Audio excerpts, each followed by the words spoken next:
Hello. Good morning. We were talking about my book just then, and we thought we might even just chat about that, didn't we? We did, yes. About why you took so long to read it. Yeah, it took me a long time to find the time to sit and read your book, and I think part of that was because I sort of knew some of your story, not all of your story, and I didn't want anything to change by reading the book, which is a bit of a silly thing to say. Yeah. But well, is it? I don't know. But yeah, maybe you should tell us why you decided to write your book. Well, there's two questions there that I want to ask as well. So, has it changed anything for you? No. And I suppose because I'm not secretive about kind of what happened to me as a young person and my family life and all of that kind of stuff. So it's never been an issue for me to share that. I'm not embarrassed about what happened. I'm not ashamed. I don't carry any shame around that. But yeah, I don't scream and shout about it, if you see what I'm saying.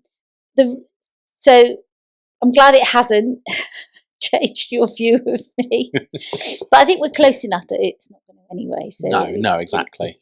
It's like that whole thing. I suppose when we do these podcasts, I find out things about you that I didn't know. Yeah. And the other day we were talking, and I can't even remember who we were talking to, and it wasn't a podcast, it was something completely random. Yeah. And I thought, I didn't bloody know that about Mike. Oh, well done. I wrote my book because lots of people had asked me to. And I know I've had an extraordinarily difficult life. From the first probably 25 years of my life was pretty tough. Yeah.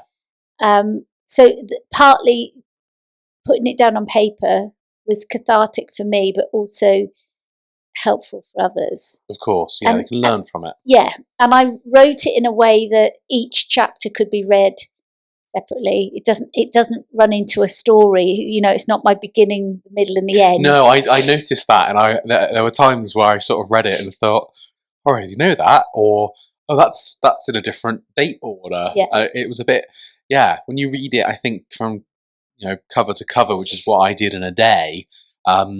It was a bit. It was a great book, but yeah, it didn't flow like a story. Yeah, because it wasn't supposed to.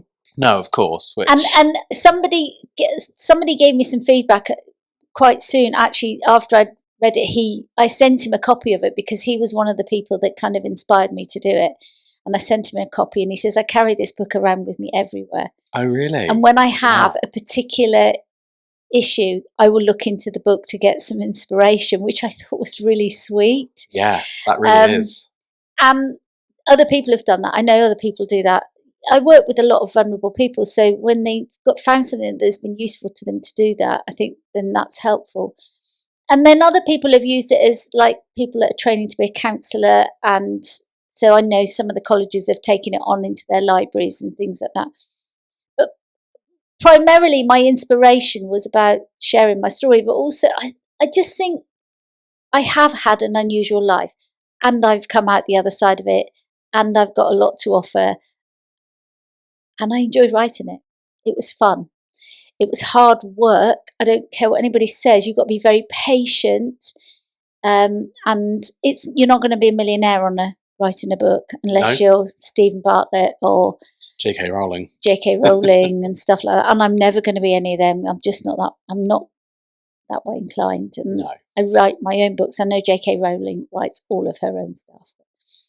So how did you actually go about writing the book? So my phone, our trusted phones that you and I have, course, yeah, that go with us wherever we go, I really started writing on notes. So I was on holiday in Ibiza with, I think it was just Dave, I can't remember. I think it was the two of us. And I just sat there and thought, do you know what?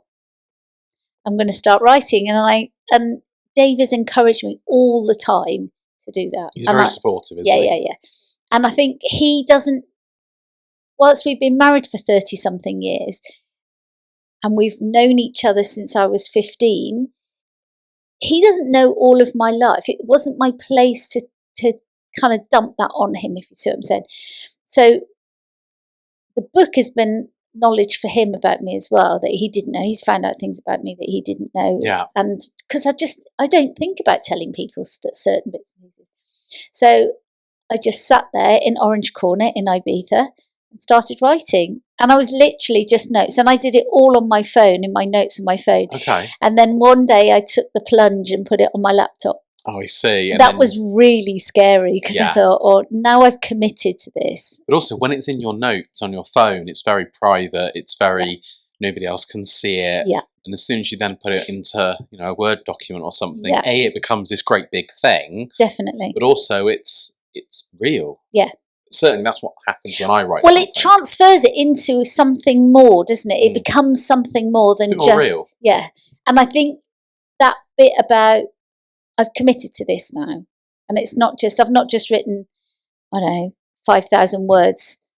I've done 30,000 words, or and it just and you start looking at that and the different aspects of it, and then I started breaking it down and rereading it and rewriting it, and I did quite a few rewrites before I even passed it on to anybody, and then I'd read some bits to Dave, but I didn't feel confident to kind of put it out in the real world. I was a bit nervous. I wasn't very well educated. I failed to go to school from the age of 13. I didn't really go to school. I went to, stupidly, it's strange really, I went from nothing to university. So, and I'm still educating myself on a day-to-day basis, but I did that. So I never felt confident in anything that I wrote. So I gave it to a friend to read and ask their opinion. When it's really good, and I've cried. Well, that shows that that it was clear. There was a value in it. Yes. Yeah, exactly that. So at that point, it was about. So I then just completed it and got some of my English checked because that was important for me. I didn't want to seem a bit. I just needed the confidence to know that my English wasn't as bad. Is that part of the whole publisher kind of journey, doing some of the editing and things? It is, but you have to first of all find yourself a publisher that'll publish it. And secondly, there's lots of choices. So you can self-publish and you can self-publish in different ways, and you can spend the next 10 years trying to find a publisher that's going to take your book on. Of course, yeah. I wasn't prepared to do that. And so I wasn't going to do through Amazon. I didn't want to do that because that was nobody checking your work. There was no editorial. There's nothing, so absolutely no editing. It's just they print what you've written. Yeah. And I went through a publishing company called Rethink, who have now amalgamated with somebody else as well. And they were really supportive, actually. How did you find them? I kind of trawled around and asked a few people. And the person that read my book the first time, we kind of did it together. Yeah. And then Will helped as well. So he looked at options. And then I just sat and chatted with Will about publishing and what was the best way to go forward and contracts, because he does that all the time with his music. And he said, and he looked through the publishing contracts and read them through, and he said, actually, I think this is probably your best bet. And I contributed towards it. I had to pay to do that. That's fine. I'm paying for somebody's professionalism, and I have no issues with that at all. And I think sometimes people want things for nothing, and it doesn't work like that in the real world. No, it's about value, isn't it? And you're going to get a valuable service. Yeah. And I had somebody that edited the book directly, and I had this one lady that was working with me alongside me, and we made changes, and she made some suggestions, and we came up with ideas together and changed some of the English, took some things out that were linked to specific people because they were worried that we were going to be sued. That was right at the very end, literally. Okay, after you'd written it. After we'd agreed everything, a week before the publishing date, they came back to me and went, actually... they're a bit worried about this. Are you kidding me? It's very late in the day, isn't it? Yeah, it was a bit late in the day. So were there lots of changes made? There was a few. So I took names out, or I took anything that would indicate who that person was. Yeah. And then I said, well, that one's dead, so it doesn't matter. There's no answerable. Yes. I don't need to answer that person. That one is never going to read my book. They're never going to be interested in me. They haven't been interested in me all my life. They're not going to be interested in me now. No, exactly. Yeah. And I don't think they'll ever hear that I've written a book, you know. So I'm not worried about that. And if they want to sue anybody, they can sue me, and I've got all the evidence to prove that I'm not lying, if you see what I'm saying. Anything that they were anxious about, I respected their boundaries around that. And they then respected mine, which was really good. It's a fair way to do it. Yeah. I had a really good time communicating with these guys. And there was a really nice chap, and I can't for the life of me remember his name, because you know what I'm like about names. But we sat down and had a morning looking at what we want to put on the cover, and we designed the cover together. Yeah, because the name. Well, that was it. Yeah, I love the name of the book. Well, because I kind of wanted to link it a little bit with what I'm involved with. So you've got the rehab, which is called Somewhere House, and then you've got the charity, which is called Somewhere House Somerset, which I think we need to change the name, but I don't want to, and how to really. And he actually made the link, and he said we could make that link to that. He said, I think there's a value in making that link. So I said, okay, let's make the link. Whereas I can't remember what my first suggestion was. There, but for the grace. Okay, yeah. Because I always kind of felt that whilst my life has been difficult and very unpleasant at times, there were other things could have happened, you know. And I know I utilised drugs and alcohol to cope with what happened to me. I didn't. Luckily, I got out of that pretty quick. I had the motivation to change my life quite quickly. It was a coping strategy. It wasn't anything else. That's what I used it for, to block all the rubbish of what happened. And I had no coping strategies. I'd not been taught any healthy coping strategies. I hadn't been parented, so I needed some way of parenting myself. And the only way I could do that was numbing the feelings. Of course, through self-harm, really. And so that was why I picked that title there, but for the grace. You know, the fact is I didn't end up sticking a needle in my arm. I could have. I could quite easily have ended up doing that. I could quite easily have ended up on a crack pipe. It wasn't around when I was using, but, you know, I could have quite easily ended up in that kind of lifestyle, but I didn't. And I'm grateful that I didn't. So he said, I hear that, and he agreed with me that there was a value in that, but also he said, I think you should make a link to what you do. Yes. And your company, and so I said, all right then. And we sat and played, and we had a laugh doing it. It was fun. And we sorted out the name that we gave it, which was... well, I think it's a great name. It's a great name. And I think the front cover, you know, the imagery is really good as well. Yeah. I agree with you. I don't know who designed that. Was that done? Yeah, we did it together. Did you? Yeah, we did it together. Yeah. And then I checked it out, because I think that the thing is checking it out with people that know you and know your story and know everything. Yeah. I think that's just really important to do that, because then you've got that. They can say, yeah, that does connect you. That has a connection with you. And funnily enough, upstairs I have many years ago, a client gave it to me as a gesture of thanks for the help that I'd given her, and it's about hands. I've got something about hands. There's something about me about hands. Yeah. I've always loved. I suppose what I'd always liked to have had is to have a big sculpture of hands, like a massive one, somewhere, either in a front garden, or in the front of the rehab, or something that like kind of brings to, and I have wondered, like, for the charity, because the charity is a house, and it was always about welcoming people, and that image that it was about welcoming people in, and we welcome people into support, etc. But I do wonder if we could use something like that for the charity. Yeah, of course. So the symbol of the hands felt quite appropriate at the time. So I've never done the sculpture for the garden or for the front of the business or anything like that. But I do think it would be nice we could change the symbol for the charity to hands, or I could change the symbol for the rehab to the hands, because I think there's a relevance there. I just haven't. So the other thing I really like as well is the feel of your book. Yeah, it does. It's the texture. Really it's lovely. Nice. Yeah, I do love that. So when you're sat reading, it's very hard to put down because it just feels nice. Tactile, There's so isn't many it? books out there that you pick up and they're like really glossy, Yeah. and it almost feels like it's going to slip out your hand. I'm Yeah. reading one at the minute which is glossy, and it's like it's almost hard work to hold. I mean, and also I think it's not daunting. No.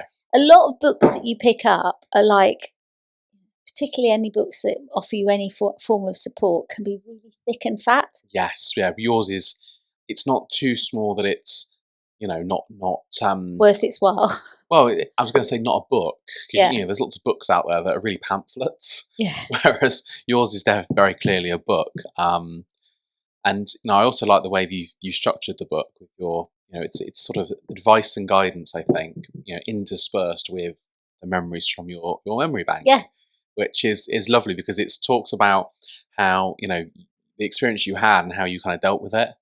And I think that's so powerful, because it allows the reader to kind of link it with their own experiences. They can, read your story, link it with their own experiences or life, and then look at, how do you deal with that?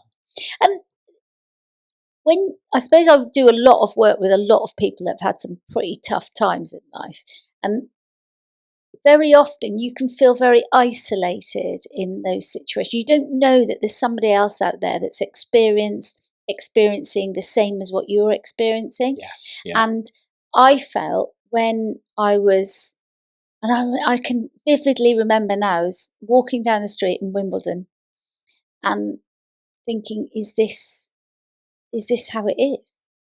Is this how life is, you mean? Yeah. And how old would you have been then? 13. Yeah. And I remember when I was a very little girl, so I must have been about 7 or 8, lying in bed at night in that horrible situation that I experienced regularly, thinking, is this what it's all about? Yeah. And which is somebody of that age is an awful thought. Yeah.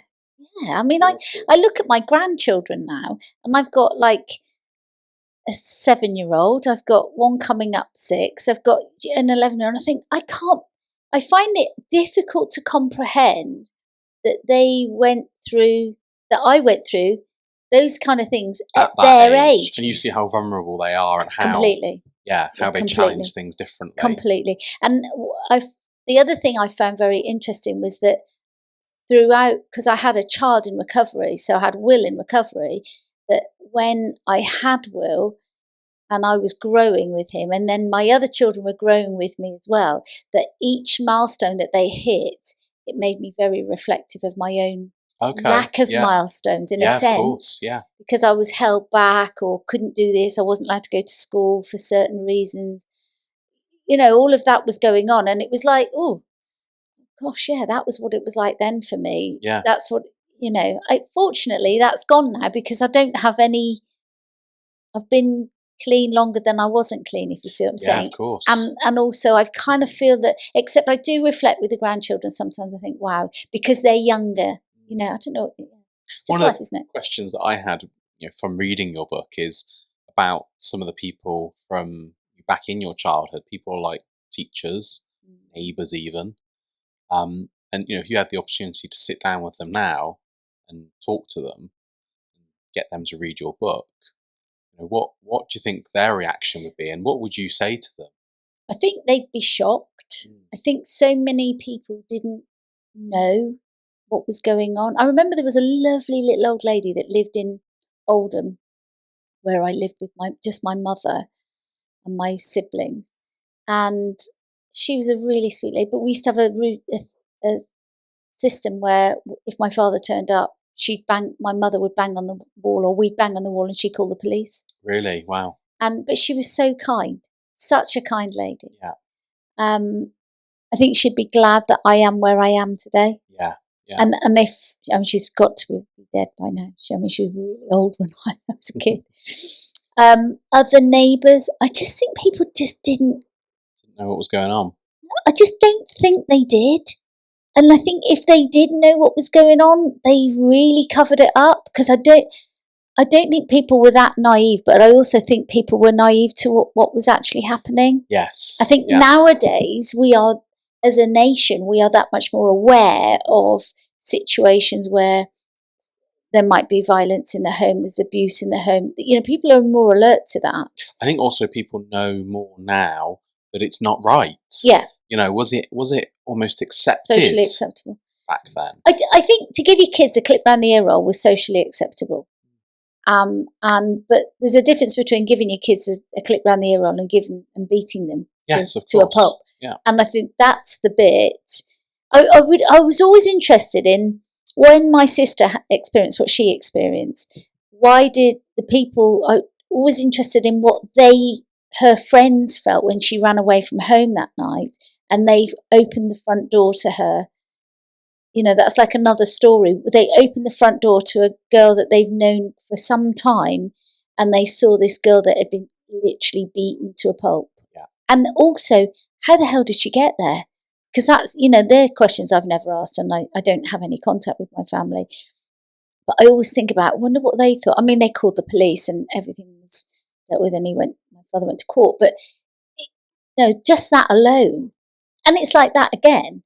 That alone, nowadays, I would not have been left with that man. No. I mean, going back into the book around father being charged for GBH, and your mother and father having a divorce, and talking about custody of the children. What land would that happen now, where a judge in court would allow a father with a criminal history of abuse look after the children? Keep children. What's that I'd about? like to think that doesn't happen today. I would hope not. But it still does. I'm sure it does to a certain degree. And also, I mean, I see that quite a lot in my work now. Thank goodness there are some very good social workers out there, yes, who often get bad press, I hasten to add, but they do their best. A lot of them do a really good job to prevent that from continuing. And I think there is a part of me that I'm really hot on this stuff because of my own experience. Yes, yeah. And in fact, I was talking to Victoria yesterday in supervision about this, about looking at things in different perspectives and not just taking the side of the person that we're working with, but look at the bigger picture. Because very often, now I know when you're dealing with somebody in the height of addiction, like my mother's second husband, alcoholic, very unpredictable, did things that he shouldn't have been doing. It's very easy to take, when the person that you're working with is clean and sober, it's very easy to take their side, not that you do, but do you know what I'm saying, to over-empathise with them and not recognise the drama that person has caused before with their drinking or their addiction of some kind. And you've got to be really open-minded to be able to do it. And I can do that. I think some people struggle to do that. They get a bit protective of the client, or they get, and not they don't so keep the boundaries. They don't see the whole. Right. It's seeing that whole, and I'm good at seeing the whole, looking at lots of different perspectives. But I don't think lots of people can't do that. And professionals, I think, have really good guidelines around what is the whole. Yes. Your responsibility is to that child, yeah, and to look at that child's needs. I don't think kids should necessarily be taken away from their parents, but it's like certainly observed and contact and all of that would have been helpful. Yeah, of course. Well, this is it. Even follow up from social services. Yeah, nothing. Nothing. Which absolutely nothing. Just appalling. And what would I say to my teachers? Well, don't turn a blind eye. Yeah. And I shared that in the book, actually, about when I worked at a local school, and I said that girl over there is having problems, you need to do something about him.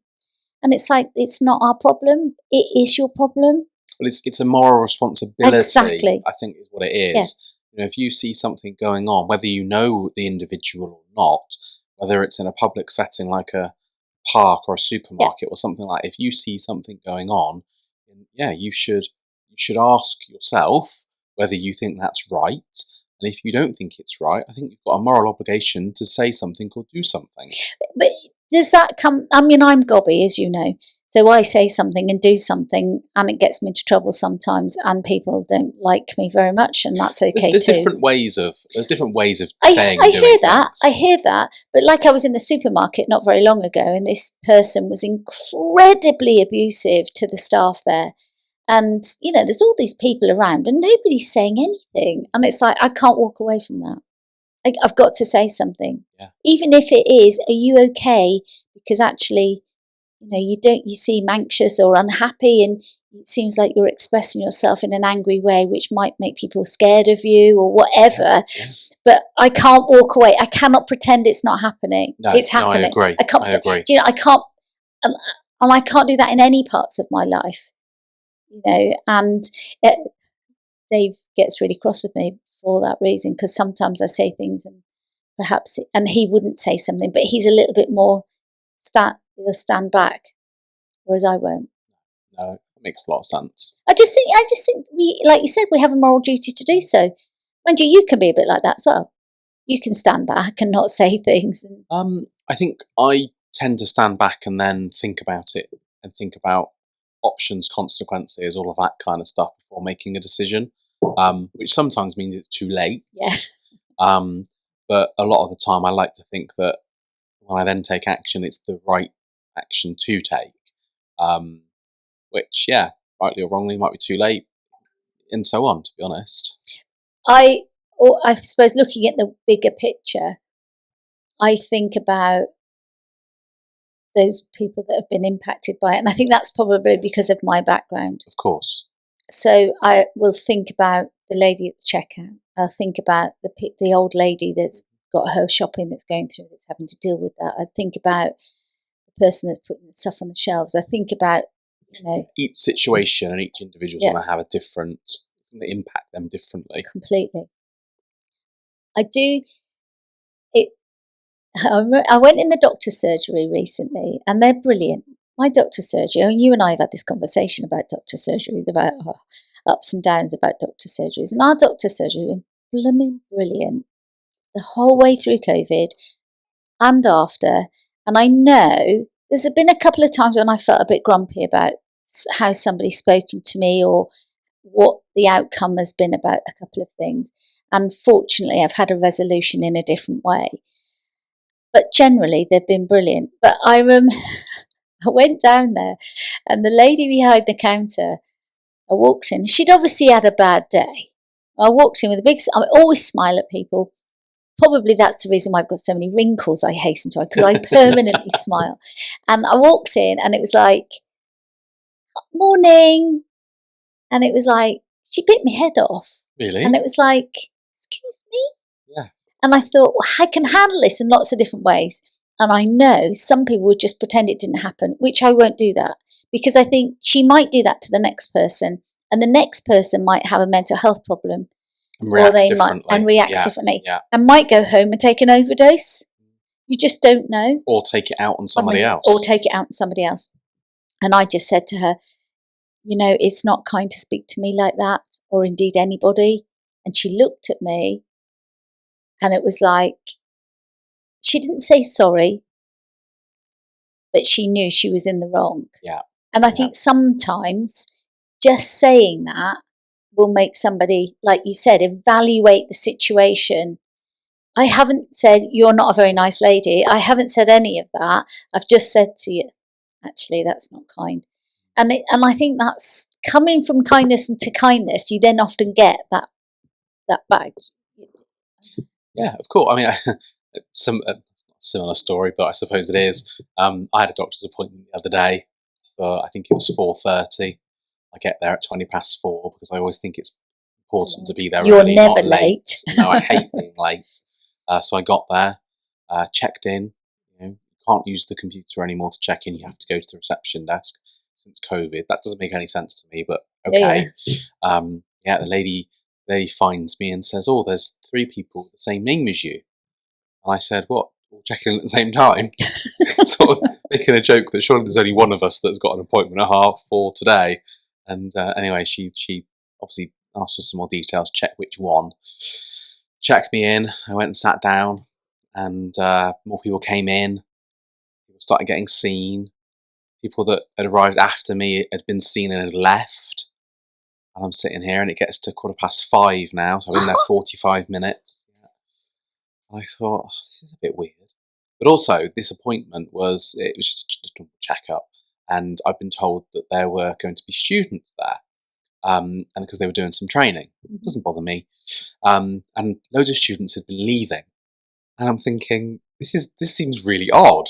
So anyway, I go and knock on the reception desk, and the lady goes, how can I help you? I said, I've not been seen yet. And she goes, did you check in? I said, yeah, I checked in with you 45 minutes ago. And she goes, give me your name again. And we had the whole conversation about, there's 3 of you in the system.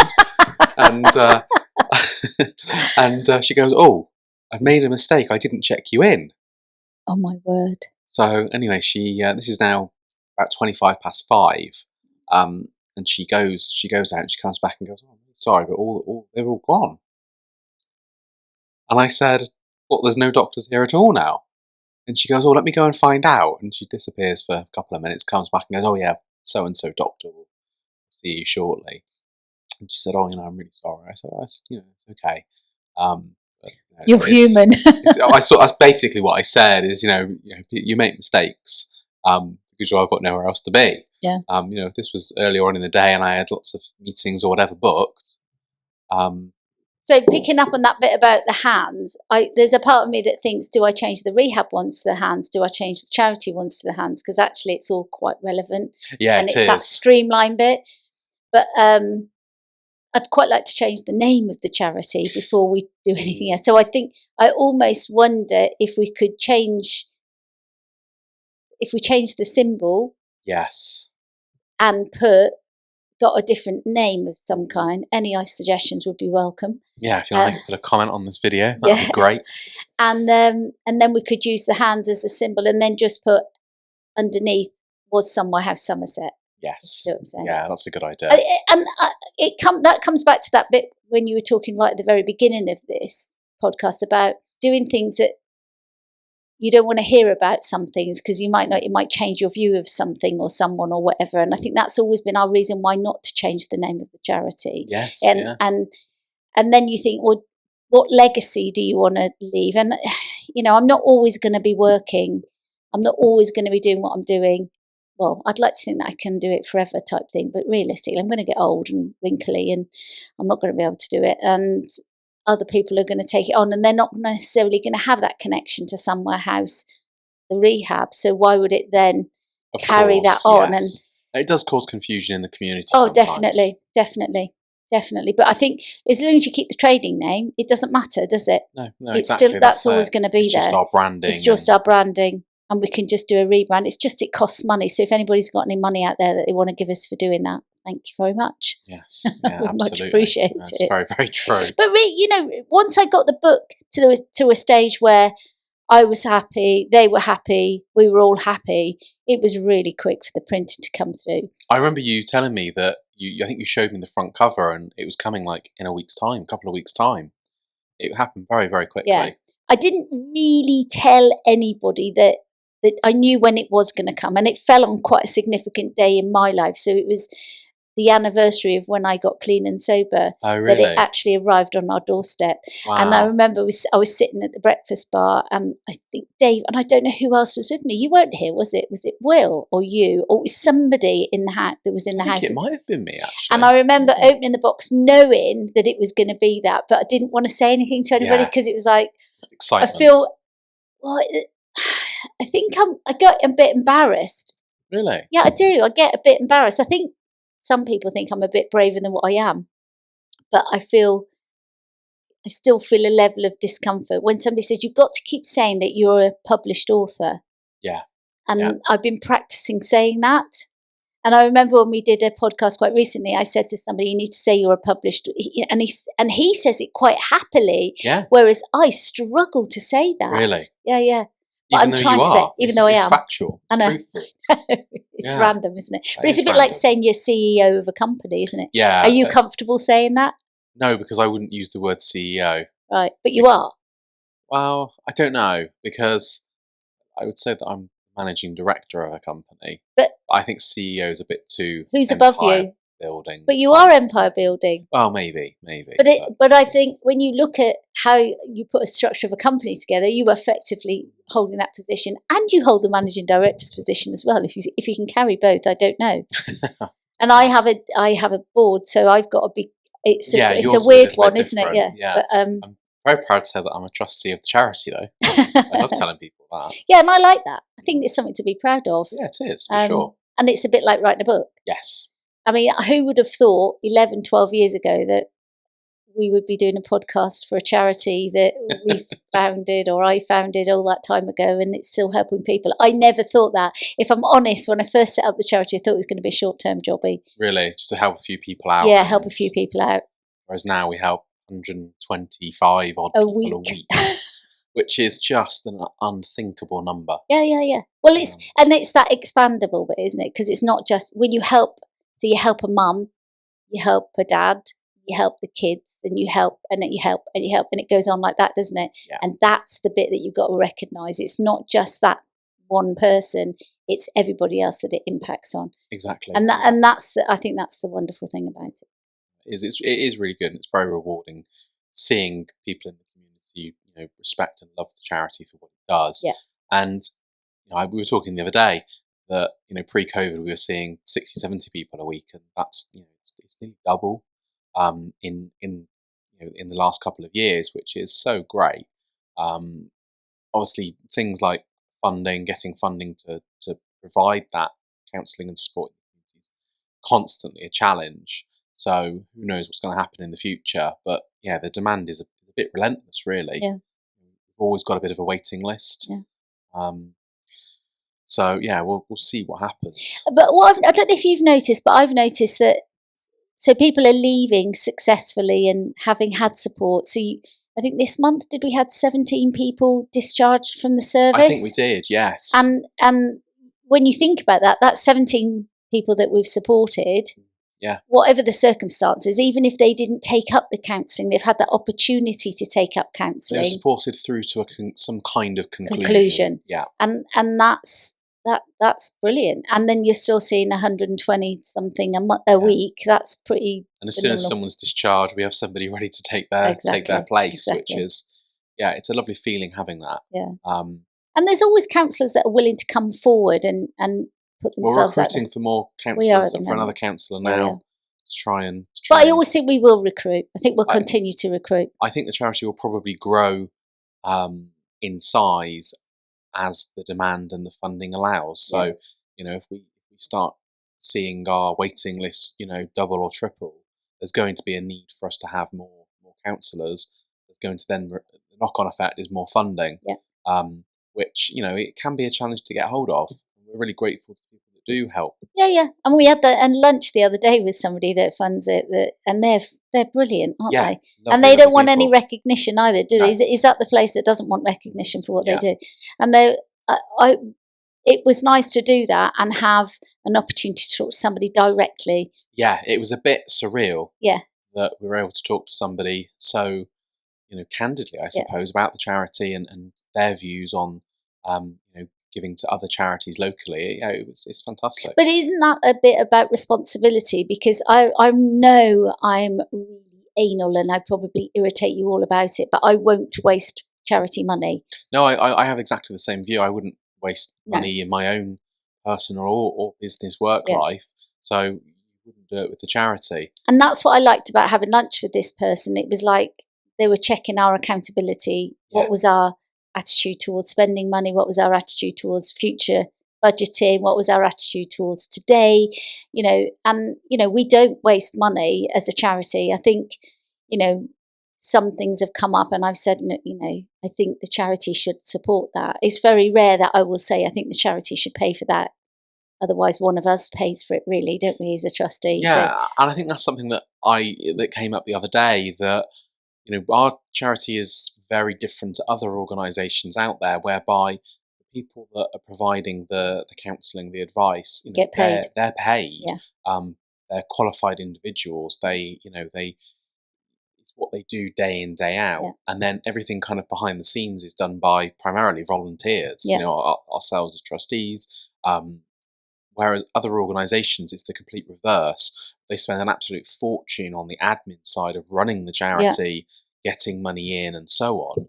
And then they spend virtually no money on providing the service that they're supposed to provide. Yeah. They're telling funders they're providing these services, but they're not spending money to provide those services. volunteers are doing it, Yeah. which is fantastic. The volunteers give up their time, but actually, having fully qualified counsellors that can go out there and see people, I think is remarkable. And I think also, not undervaluing volunteers, because I am one too. Volunteers aren't always qualified or to do some of this work that they do, and I think sometimes they get taken advantage of. And I think some volunteers do some amazing work, absolutely amazing, and some people are qualified who do amazing work as well still. Yeah. And it's like, but you've worked hard to get those qualifications. Surely you should be rewarded in some manner, not just on the personal level of actually I've helped somebody, but on a financial remuneration. You're entitled to remuneration for what you've and training to be a counsellor is not cheap. No, it's a blooming expensive thing to do. it takes quite a long time as well, doesn't it? Yeah. Oh yeah. It took me.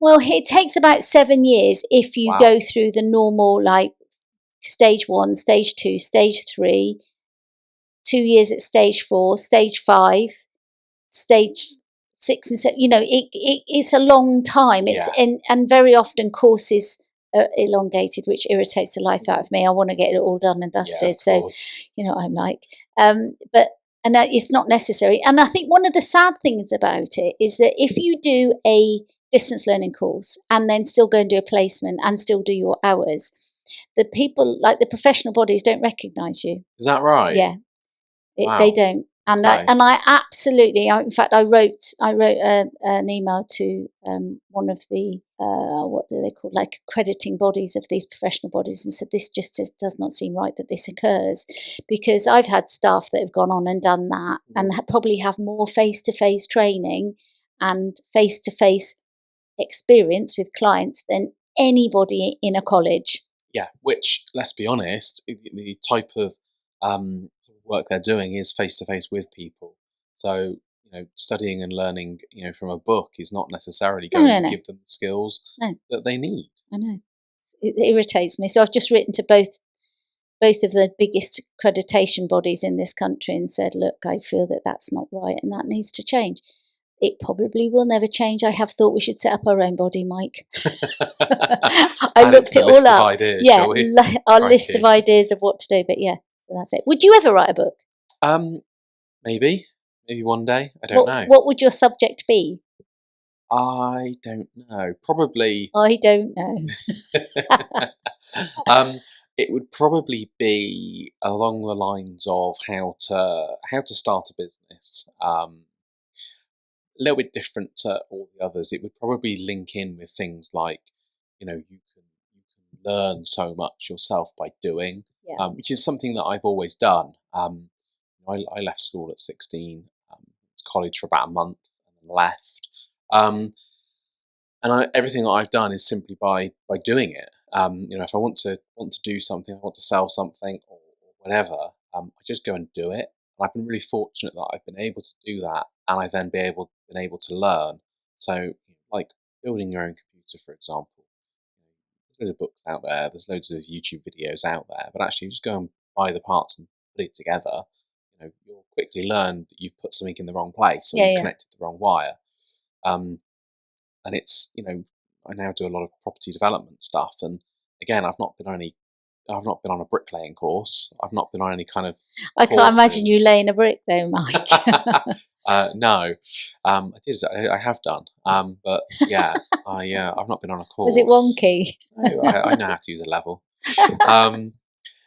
But yeah, I think learning by doing, learning by talking to people, learning from others is so important and so doable. I think a lot of people don't have the confidence or know how to do that. So yeah, I don't know what I would write about, but something along those lines. I've got a few ideas mulling around, but whether I'll ever get to it, I don't know. We'll have to wait and see.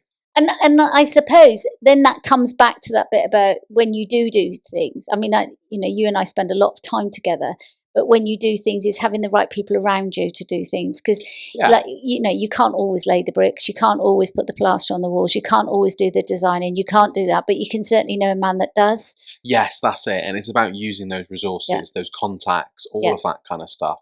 I'm a big believer in being in the right place at the right time, having the right people around you. Yeah. You know, it's not what you know, it's who you know. Yeah. And that links back to me with that bit about I could sit there and do 125 hours counselling a week, but it would kill me. Yes, yeah. So I don't want to do that anymore. I've done that when I've worked really long hours, and actually that's why we have counsellors that come into the charity. But it's like when you're running a business, it's like you can't do it all on your own. No, you can't. No, exactly. So going back to your book, book number 2. It's on its way. I'm writing. In fact, I'm not written as much as I'd like to write. Okay. And I've probably not written anything for about a week and a half, which is unusual for me. And I think I need a holiday, which is probably why I haven't written a lot. I tend to find that when I'm busy, I need a break. Yes. I go away, I can start writing again, and then I'm okay. And I've got lots of projects going on with house building, moving, organising that, changing. You've got a lot going on. I have a lot going on in my life at this moment in time. So, and therefore, I think it fills my brain a bit. Yeah. And then managing health issues and various other bits and pieces, you know, it all catches up with me. And sometimes I just need to set my alarm at 3 o'clock in the afternoon and go, right, and this is my time for writing, even if it's just an hour a day. Yeah. I do have a prompt on my diary that says, write 400 words every day. Really? Yeah. And do you always do and it's just come up on my phone before we started. Gosh, that's probably a good. And it is a good reminder because it's like that bit where, right, okay, it puts it into the conscious rather than in the back part. Of course. So yeah, there is another one coming out. It's not going to be as big. I've kind of made a decision in my mind that I want almost like one of those thin things that you said that aren't always that brilliant. I just thought I might actually make it a bit of a different size and almost a little bit more, but I don't know. That can all change. Yeah, of course. And I've got a couple of books on the off. It's not just that. I've got a couple of other things. I've written another book that I've completed, but I was waiting for some illustrations, and they're not going to happen now. I just wished I could draw a pencil draw. I'm sure you could find somebody. I know. I tried that. I've tried that, but it didn't. Yeah. No. And I'd like to do some. I've been part of. I've had my work published, as in my professional work published in other people's things. You see what I'm saying? Yeah. So I've never actually had my own things published, just purely because I've never felt I needed to. And I thought, you know what? I've probably got the time to do that now. I could do that about. It's worth looking at, isn't it? Yeah. And especially when you look at some of the quality of the stuff, it's not human. No. It's not that. I think that people over egg things and they overcomplicate things instead of keeping it simple. Yeah. And I'd quite like to do that. And I also do need to do an audio book of my book. Yeah, because everybody keeps asking me for it. When's it coming out? When's it coming out? Yeah, of course. I mean, I'm not a big fan of audiobooks. I prefer to sit and read a book. I think it gets all my concentration. But yeah, there's so many people out there that would like to listen to your book. And the only thing is, it's a lot of money to get it done. So, and I'm kind of reluctant to spend that kind of money on it. And I know I could probably do it myself. I probably could do it. In fact, you and I could probably do it. Probably could. So that's something for us to think about. It is. Should we end it there? We'll end it there, but first of all, you need to tell everybody where they can buy your book. Actually, you can buy it in lots of different places. So you can buy it Waterstones, Amazon, and there's somewhere else, and I can't remember where it is. Can they buy it from your website? I think you've got links on your website to where they can buy. You set the website up, so, Michael. AngieClarke.com. That's right. Brilliant. See you next time. Yeah.